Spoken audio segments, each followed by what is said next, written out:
Hello everyone, welcome to Viranda IAS YouTube channel and I am Shubham Sharma, your economy faculty. Friends, mains series को हम यहाँ पर discuss कर रहे हैं, मेंस के टॉपिक्स को हम यहाँ डिस्कस कर रहे हैं और आज उसी सीरीज में एक बहुत इंपॉर्टेंट टॉपिक है रिलेटेड टू एग्रीकल्चर। देखिए, एग्रीकल्चर के कंटेक्स्ट में अगर हम बात करें तो ये एक ऐसा टॉपिक है जो कि ज्योग्राफिकली, टेक्नोलॉजिकली और इकोनॉमिकली तीनों पॉइंट ऑफ व्यू से बहुत इंपॉर्टेंट है। और मैं आपको पहले भी बता चुका हूं कई बार कि यूपीएससी उन क्वेश्चंस को, उन टॉपिक्स को जरूर पिक करती है जहां से वो एक ही सब्जेक्ट से या एक ही टॉपिक से दो तीन सब्जेक्ट्स को केटर कर पाए। तो एग्रीकल्चर उनमें से एक टॉपिक है और एग्रीकल्चर का आज हम यहां पर जो पढ़ने जा रहे हैं वो है इंपॉर्टेंसेस क्या है एग्रीकल्चर की इंडियन इकोनॉमी में, चैलेंजेस क्या क्या है, की इनिशिएटिव्स जो गवर्नमेंट ने एग्रीकल्चर को लेकर चलाए हैं, उन सब के बारे में आज हम यहाँ बात करेंगे। तो स्टार्ट करते हैं वीडियो को। सबसे पहले बात कर लेते हैं एग्रीकल्चर। हम सब जानते हैं कि हमारी इकोनॉमी, जिसको हम एक कहते हैं एग्रीकल्चर ड्रिवन इकोनॉमी है, क्योंकि भारत की ऑलमोस्ट 40 से 45% पॉपुलेशन आज भी प्राइमरी सेक्टर के ऊपर डिपेंडेंट है। और एग्रीकल्चर ना सिर्फ एम्प्लॉयमेंट प्रोवाइड करवाता है बल्कि फूड सिक्योरिटी, एक्सपोर्ट्स, साथ साथ में इंडस्ट्रीज को एक बेस प्रोवाइड करना, ये सब एग्रीकल्चर की इंपॉर्टेंस है।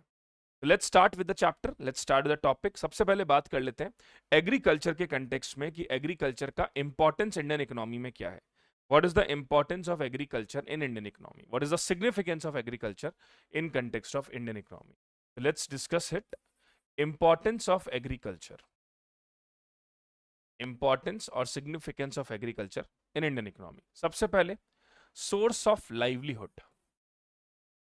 ये एक बहुत बड़ा सोर्स है लाइवलीहुड का।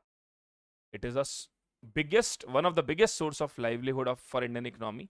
Almost 43% of India's employment, 43% of livelihood generate from primary sector, generate from primary sector. यानी 43% जो लाइवलीहुड है इंडियन इकोनॉमी का वो प्राइमरी सेक्टर से जनरेट होता है, is generated from primary sector. Now, if we talk about it, also promote food security. Food security. How come? By making food available. By making food available and accessible. By making food available and accessible.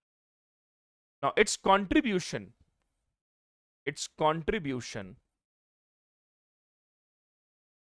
in GVA, in gross value added, is both direct and indirect. Is both direct and indirect. The contribution in GVA is both direct and indirect. Like if I talk about the direct contribution of agriculture in gross value added, it is almost 17.7%. Is almost 17.7%, and Indian government is trying hard to increase it to almost 20%. But again, as I mentioned कि ये direct source of employment तो है ही है, साथ में एक indirect source of employment भी है। इनडायरेक्ट सोर्स ऑफ एम्प्लॉयमेंट कैसे है? इनडायरेक्ट सोर्स ऑफ एम्प्लॉयमेंट इसलिए है क्योंकि बहुत सारा जो इंडस्ट्रियल सेक्टर है, बहुत सारा जो सर्विस सेक्टर है, वो इस एग्रीकल्चर के ऊपर डिपेंडेंट है। Okay, so it is a indirect, they contribute directly as well as indirectly in a overall GDP, providing base to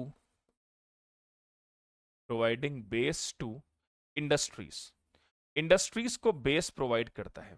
चाहे हम बात करें कॉटन इंडस्ट्री की, चाहे हम बात करें फूड प्रोसेसिंग इंडस्ट्री की, फूड प्रोसेसिंग के केस में, चाहे हम बात करें बायोटेक्नोलॉजी के केस में, बायोटेक्नोलॉजी के केस में, चाहे हम बात कर लें शुगर इंडस्ट्री के केस में। So the contribution is excessive.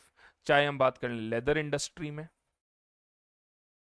so the contribution is very huge in context of the industrial base. Promote export from India. Promote exports from India.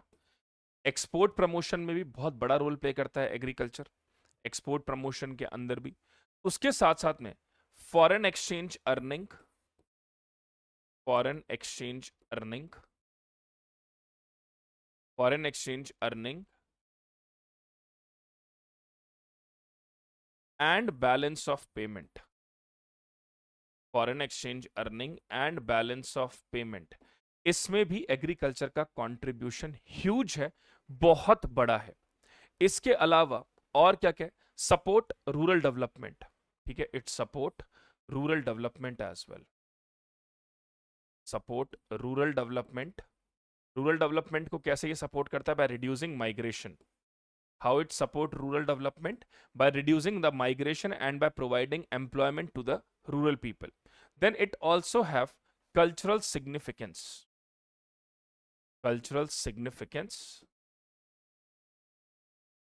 Agricultural की कल्चरल सिग्निफिकेंस हमारे यहाँ पर बहुत है, बहुत सारे फेस्टिवल्स एग्रीकल्चर से जुड़े हुए हैं, चाहे हार्वेस्टिंग के टाइम की बात कर लें या एग्रीकल्चर सीजन के टाइम की बात कर लें, बहुत most of the things are associated with it.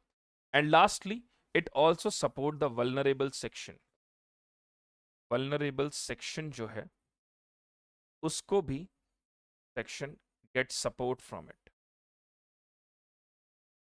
जो हमारी इकोनॉमी का वल्नरेबल सेक्शन है उसको भी ये सपोर्ट करता है, ना सिर्फ फूड प्रोवाइड करके बट एम्प्लॉयमेंट अपॉर्चुनिटीज भी प्रोवाइड करता है।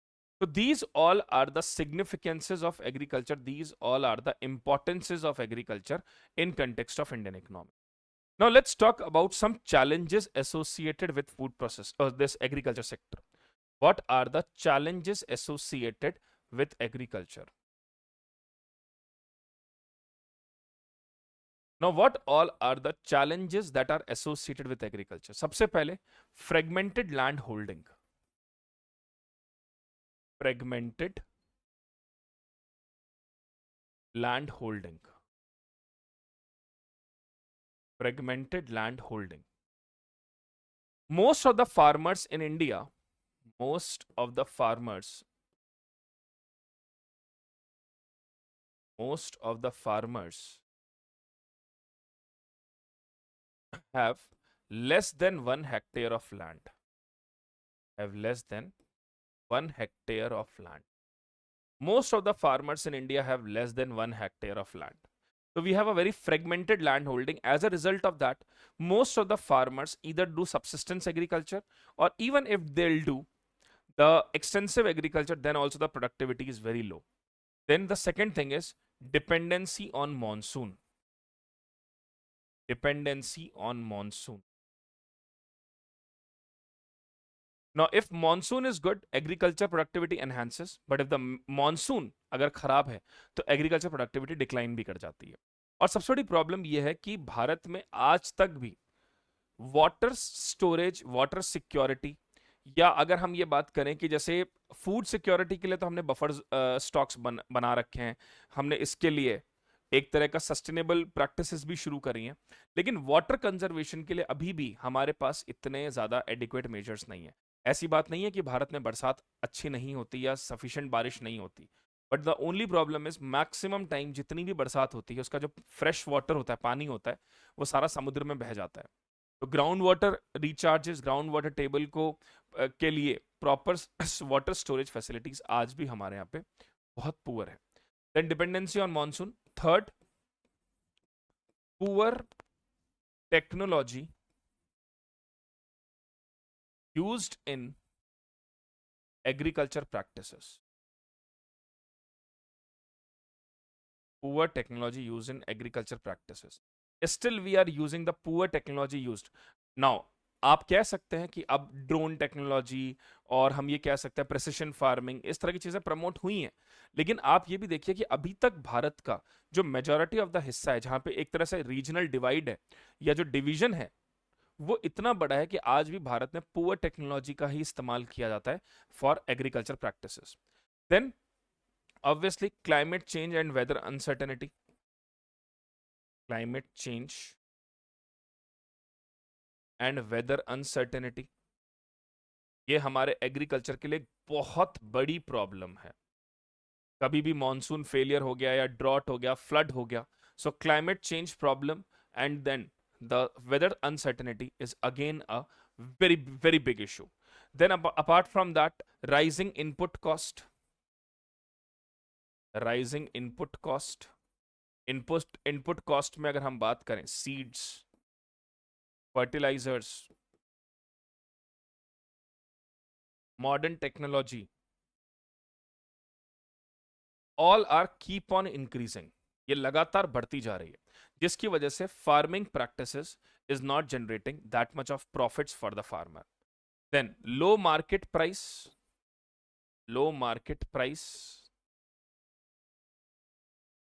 because of less diversification.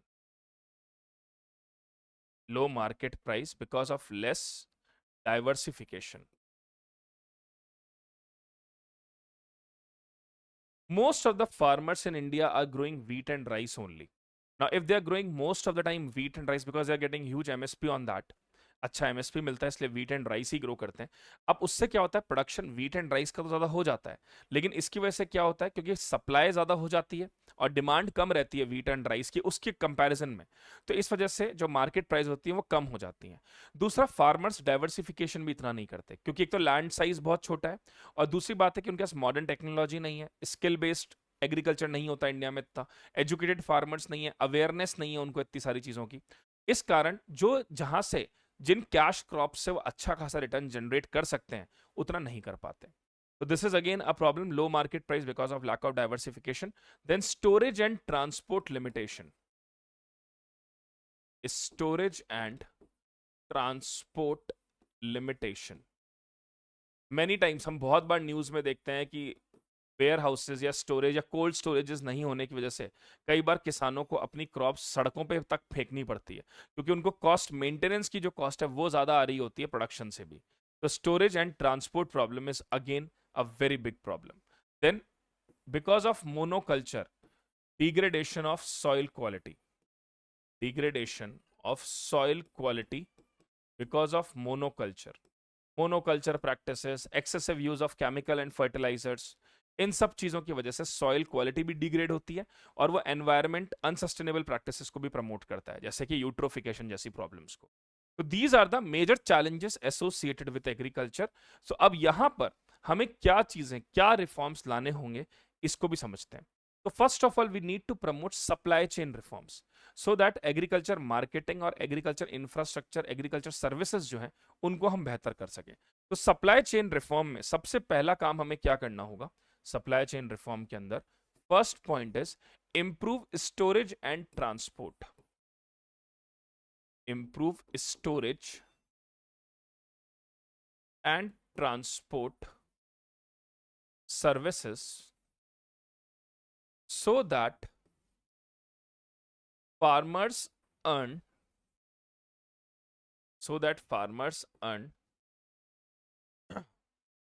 good income and also reduce post harvest losses.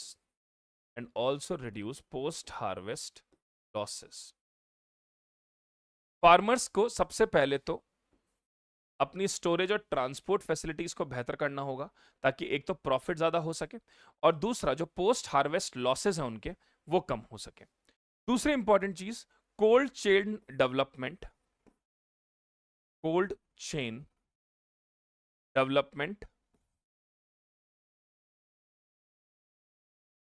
so that less spoilage and also food security can be promoted.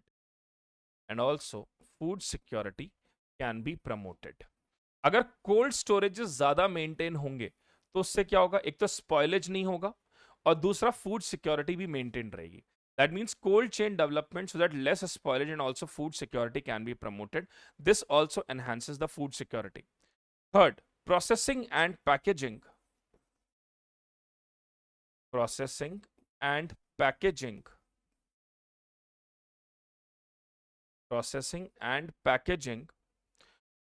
Of raw produce processing and packaging of raw produce led to more diversification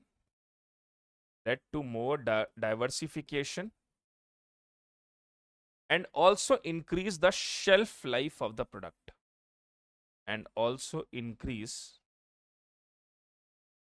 shelf life of product. So if you do more of agri processing, and if you are doing more of proper packing, labeling, then in that case it also generate the shelf life of the product की shelf life बढ़ जाएगी. और दूसरी चीज क्या होगा, diversification भी होगा, क्योंकि आपने देखा होगा आजकल का जो जेंजीज का ट्रेंड है, they are more dependent on processed food.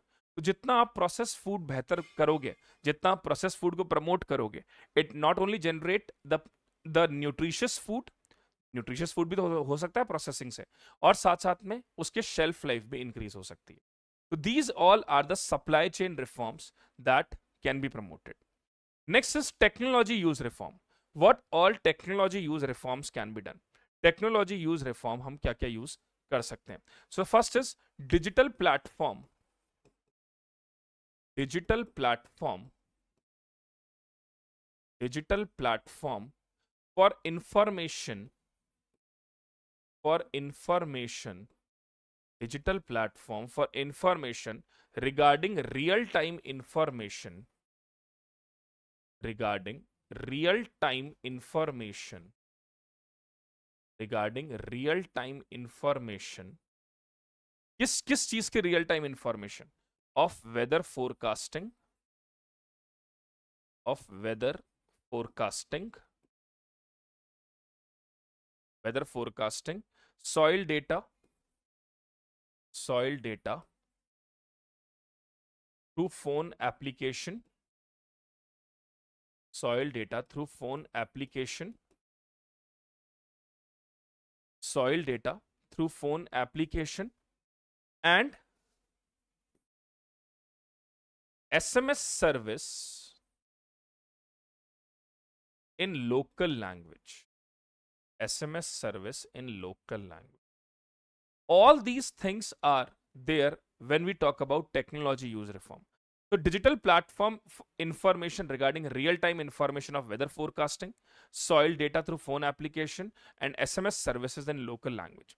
See, what happening is, the more the technological driven agriculture is, the better it is for farmers. मतलब जितना आप टेक्नोलॉजी को इंटीग्रेट करोगे ना, जितना आप टेक्नोलॉजी का सही इस्तेमाल करोगे. जैसे आपने कई बार सुना होगा कि वेदर फोरकास्टिंग अगर पहले हो जाए, हम अब तो हमारे पास मैसेजेस भी आ जाते हैं कि अगले 3 घंटे में ओलावृष्टि हो सकती है, या अगले तीन घंटे में भारी बारिश हो सकती है. तो इस तरह की इंफॉर्मेशन से क्या होता है, you can prepare your self. तो अगर फार्मर्स को भी वेदर फोरकास्टिंग का थोड़ा पता लग जाए पहले से, तो वो एक एडिक्वेट मेजर्स ले सकते हैं. सॉइल टेस्टिंग लेबोरेटरीज में उनके सॉइल हेल्थ कार्ड्स उनको आजकल मिल रहे हैं, जिससे उनकी पूरी सॉइल की हेल्थ टेस्टिंग हो जाती है, जैसे ये पता लग जाता है कि सॉइल में क्या क्या डेफिशिएंसीज हैं.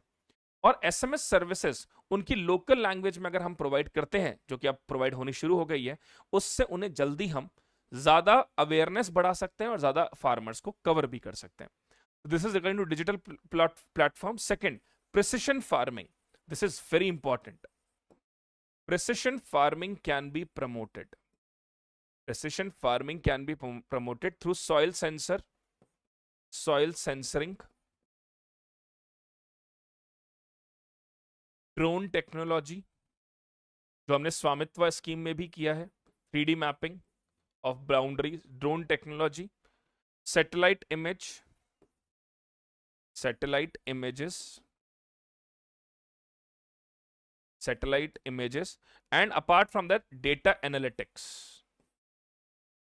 Data analytics. These all things can be done, and if these things are promoted in a proper sense, it will generate huge source of revenue and also reduces the losses. Third is affordable mechanization. Affordable mechanization. Now, affordable mechanization also play a great role in context of agriculture through financial incentives,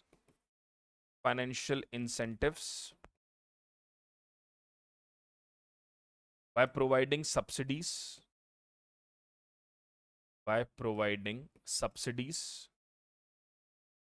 we can provide subsidies to the farmers, and low interest loan. And that for that also we have agriculture infrastructure fund, agriculture credit mechanism, ये सब चीजें technology use reforms का हम इस्तेमाल यहां पे कर सकते हैं. So I hope it is being clear to all of you what all technological use reforms can be done for promoting agricultural practices. Now, the third is market integration reform. What all market integration reforms can be done? What all market integration reform can be done? The first one is removal of market restriction. Removal of market restriction. Now, there are many market-based restriction associated with agriculture. बहुत सारी market based restrictions agriculture को लेकर थी कि भाई एक farmer जो है वो दूसरी जगह पर अपनी क्रॉप सेल करने का उसको अवेयरनेस नहीं था. उसको ये डर लगा रहा था कि कई बार वो अगर दूसरे स्टेट्स में जाके अपनी क्रॉप को बेचे तो कहीं ऐसा नहीं हो जाए कि उसको लॉसेस हो जाएं या उसके साथ कुछ उसको एक्सप्लॉयटेशन हो जाए. तो यहाँ पे मार्केट बेस्ड रेस्ट्रिक्शंस को इंप्रूव करना बहुत इंपॉर्टेंट है. So lift restrictive regulation, lift restrictive regulations, lift restrictive regulations under Essential Commodities Act, under Essential Commodities Act, under Essential Commodities Act. Apart from that, and enable free movement of agriculture, and enable free movement of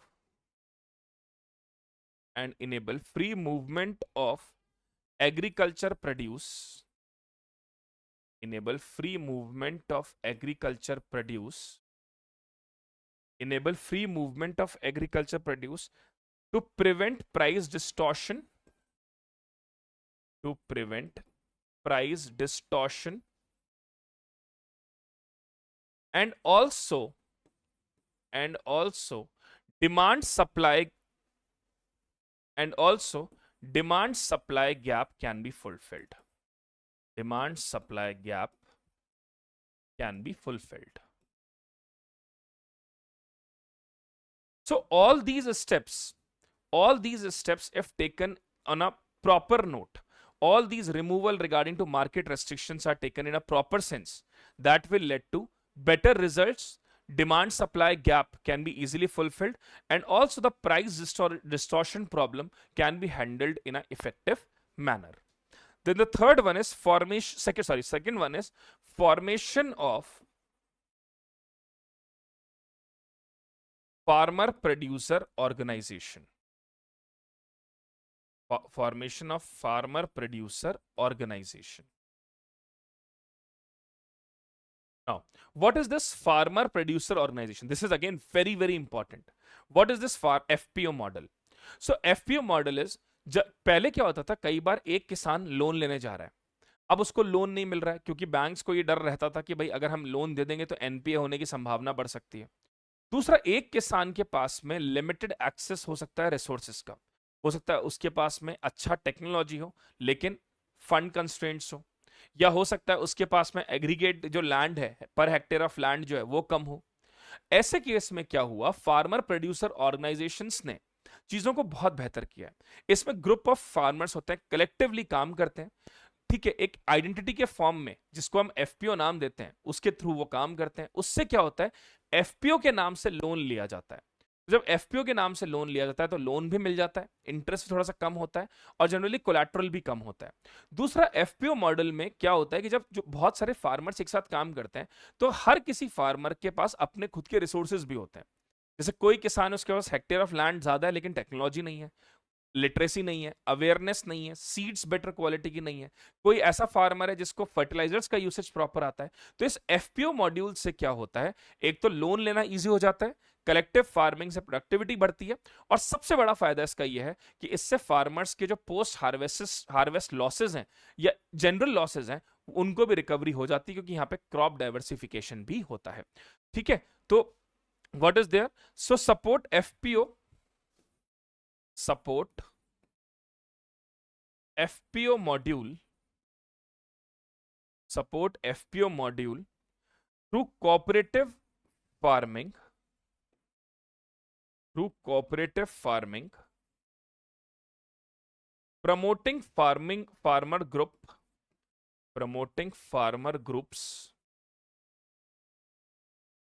that will generate more profits,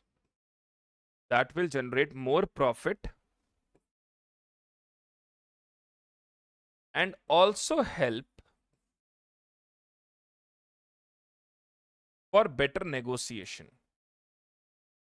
and also help for better negotiation.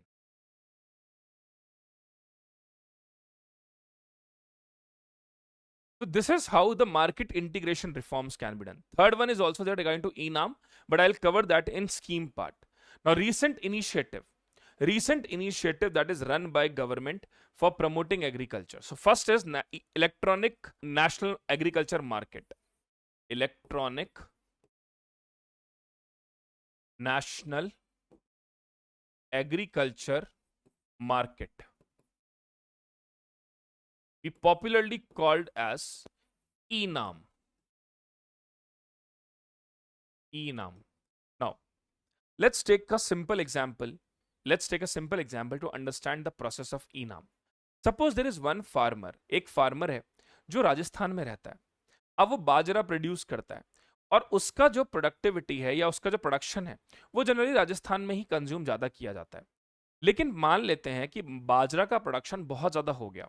अब ऐसे में उस farmer को adequate return नहीं मिल रहा है जो चीज उसने प्रोड्यूस करी है.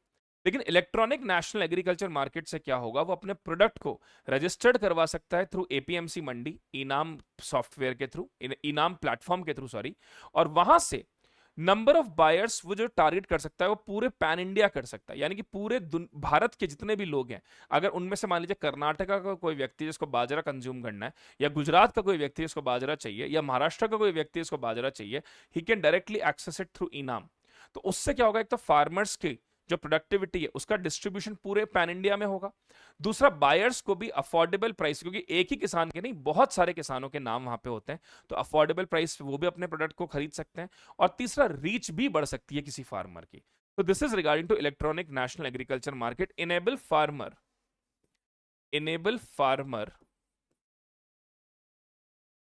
To directly sell his agriculture produce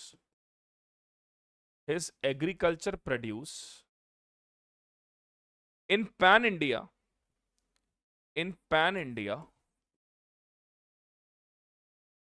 to large number of buyers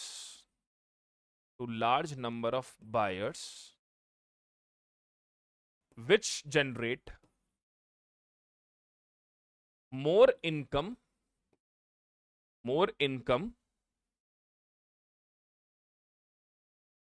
and for buyers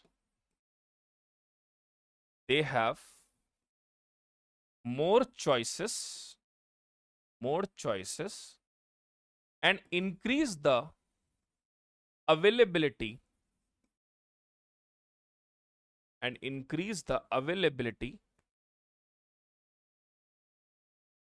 of food across India with better transparency.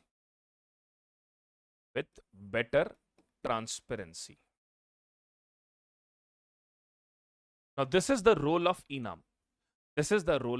That is why ENAM is considered as an agriculture boon in context of marketing of agriculture. Okay, so sellers can list their price, buyers can buy according to their affordability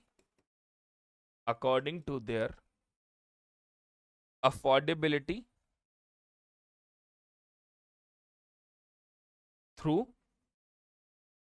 price discovery. So these all are the features, or these all are the benefits of ENAM. Now, the next one is PM Kisan Samman Nidhi. So here, government provide 6,000 rupees in 3 installments directly into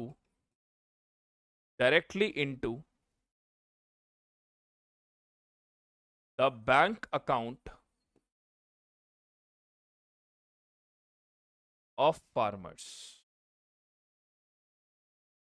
यहां पे सरकार 6,000 रुपए 3 instalment में directly farmers के account में देती है। Generally वो फार्मर्स यहाँ पे जो स्मॉल फार्मर्स हैं या मार्जिनल फार्मर्स हैं, उन फार्मर्स को यहाँ पे एक्सक्लूड किया गया है। जो मान लीजिए कोई मिनिस्टर है या कोई ऐसा फार्मर है जो बहुत बड़ा लैंडलॉर्ड है या लैंड ओनर है, सॉरी, बहुत बड़ा लैंड ओनर है और उसके पास उसके नाम से कोई कंपनीज रन कर रही हैं, तो उन लोगों को यहाँ पे एक्सक्लूड किया गया। बाकी सारे फार्मर्स को इंक्लूड यहाँ पे किया जाता है। Third, minimum support price. Minimum support price. Now, what is minimum support price? What is MSP? So minimum price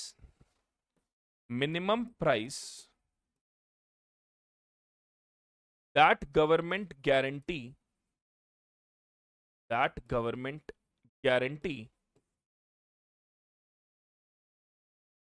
to pay to the farmer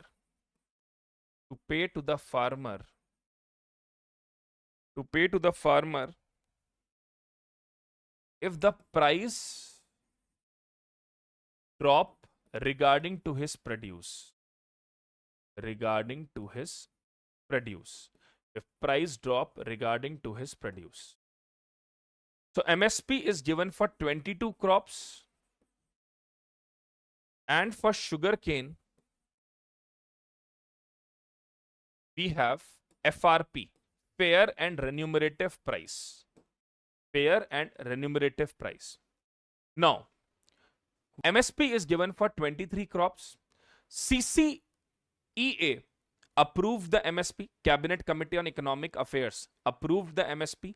CCEA is headed by Prime Minister of India. Commission on Agriculture Cost and Price recommend the MSPs to the CCEA. Remember this thing. Commission on Agriculture Cost and Price recommend the MSP to CCEA, and CCEA finally approved the MSP, and that is headed by Prime Minister. Okay, so CACP, Commission on Agriculture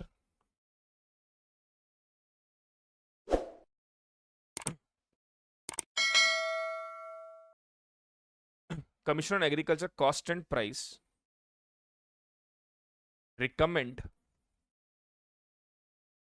MSP, and CCEA, Cabinet Committee on Economic Affairs, approved MSP headed by PM. So these are the few of the initiatives that the government is running regarding to agriculture.